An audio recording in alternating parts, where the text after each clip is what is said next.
আপনার তো একদম প্রস্টিটিউটের চাইতে নিকৃষ্ট। আপনার ঘরের স্ত্রীকে আপনি সারা বিশ্বের মধ্যে মানুষের কাছে আপনি উপস্থাপন করছেন, লজ্জাও লাগে না? এই টাকা ইনকাম করে খাচ্ছেন, লজ্জাও লাগে না? কাপড় ব্লগ বানান। 3 নাম্বার, যখন কোন নারীর বিবাহ হয়ে যায়, পিতামাতা ভাই তার দায়িত্ব তার স্বামীর হাতে তুলে দেয় কি দেয় না? বলেন, স্বামীর হাতে উঠিয়ে দেয়। তখন ওই মহিলার গার্জিয়ান হয় একজন স্বামী, ঠিক কিনা? গার্জিয়ান হয় একজন স্বামী।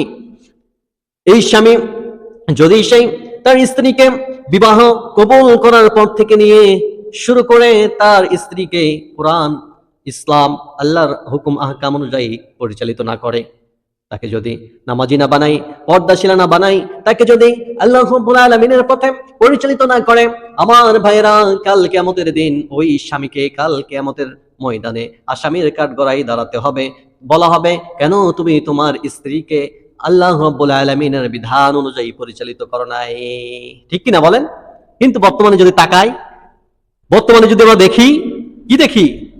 এই স্বামী যে নাকি পিতামাতা তার কন্যাকে একজন পুরুষের হাতে, তার স্বামীর হাতে অর্পণ করলো, এই স্বামী এসে বাড়িতে ঢোকা মাত্রই বাসর ঘর থেকেই কাপল ব্লক করা শুরু করলো।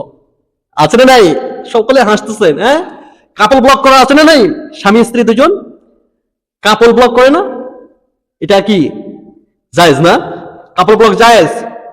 আল্লাহ রাব্বুল আলামিন যেখানে আপনার স্ত্রীকে আপনার ভাইয়ের সাথে দেখা করাও নিষেধ করেছে, যেখানে আপনার স্ত্রীকে যাদের সাথে বিবাহ জায়েজ আছে তাদের সাথে দেখা করা নিষেধ করে দিয়েছে, পর্দা করা ফরজ করে দিয়েছেন, আর আপনি আপনার ঘরের জিনিস, ঘরের সৌন্দর্য মূল্যবান জিনিসকে আপনি কাপল ব্লগ করে, টিকটক করে আপনার স্ত্রীকে শুধু ঘরের মানুষ, বাহিরের মানুষ নয়, সারা পৃথিবীর মানুষকে দেখিয়ে দিলেন। আপনি তো একজন প্রস্টিটিউটের চাইতেও খারাপ। আপনি একজন প্রস্টিটিউট হাজবেন্ডের চাইতে খারাপ। কারণ প্রস্টিটিউট সে গোপনে কাজ করে, ঠিক না? আপনার তো একদম প্রস্টিটিউটের চাইতে নিকৃষ্ট। আপনার ঘরের স্ত্রীকে আপনি সারা বিশ্বের মধ্যে মানুষের কাছে আপনি উপস্থাপন করছেন, লজ্জাও লাগে না? এই টাকা ইনকাম করে খাচ্ছেন, লজ্জাও লাগে না? কাপড় ব্লগ বানান। আপনার স্ত্রী সারা পৃথিবীর মানুষ দেখতেছে আপনার স্ত্রী কি অঙ্গভঙ্গিমা করে, কোন অঙ্গে দেখায়, আর এই অঙ্গভঙ্গিমা দেখে সারা পৃথিবীর মানুষ মজা লয়। আর আপনি এই টাকা অনলাইন থেকে আসছে, টিকটক করছেন, রিলস করছেন, ইউটিউবে ছাড়ছেন, এই টাকা আসছে, বসে থেকে মজা মেরে খাচ্ছেন। আপনার তো মরে যাওয়া উচিত, আপনার লজ্জা হওয়া উচিত। আল্লাহ রাসূল সাল্লাল্লাহু আলাইহি ওয়াসাল্লাম এই সমস্ত মানুষদেরকে দায়ুস বলেছেন। কি বলেছেন? যারা নাকি তাদের সন্তানদেরকে বেপর্দাভাবে, উলঙ্গভাবে ঘোরাফেরা করায়।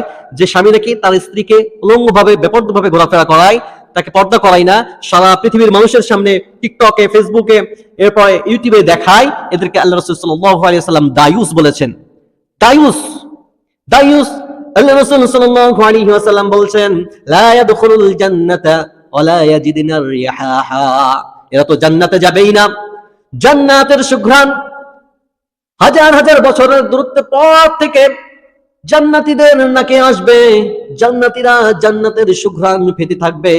কিন্তু যারা নাকি দায়ুস, যারা নাকি তাদের কন্যাদেরকে পর্দা করায় না, স্ত্রীদেরকে পর্দা করায় না, তাদের অধীনস্থদেরকে পর্দা করায় না, উলঙ্গভাবে অন্যের সামনে উপস্থাপন করে, এদের নাকে জান্নাতের সুঘ্রাণও যাবে না।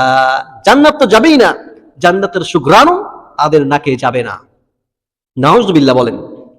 আর আপনি আপনার বউকে সাজিয়ে গুছিয়ে মোবাইলের সামনে আনেন এবং সারা পৃথিবীর মানুষকে দেখান, লজ্জাও লাগে না? আপনার গায়রত এত সস্তা কেন? এত সস্তা গায়রত কেন আপনার? অথচ সাহাবীদের গায়রত দেখেন, তারা অন্যের সামনে নিজের স্ত্রীর নামটিও বলতেন না। এটা সাহাবীদের মর্যাদা, গায়রত। অন্যের সামনে নিজের স্ত্রীর নামটাও প্রকাশ করতেন না। স্ত্রীকে দেখানো তো দূরের কথা, জান্নাত তো সোজা নয়, জান্নাত মামু বাড়ি নয়। আপনি চাইবেন পেয়ে যাবেন, স্ত্রীকে কাপল ব্লক করে আপনার স্ত্রীকে সকলের সামনে উলঙ্গভাবে নাচাবেন, আর জান্নাত কামনা করবেন, সবে কদরে সবে বরাতে কাঁদবেন, আল্লাহর কাছে ক্ষমা চাইবেন, আল্লাহ মাফ করে দিবে। অত সোজা জান্নাত নয়। এই জন্য আমি আপনাদেরকে করজোর অনুরোধ করব, ফিরে আসুন। আপনি ব্লগ বানান, ঠিক আছে, আপনার স্ত্রীকে দিয়ে ব্লগ বানাতে হবে এমনটা নয়। আপনি ব্লগ বানান, আপনার স্ত্রীকে দিয়ে ব্লগ বানাবেন না।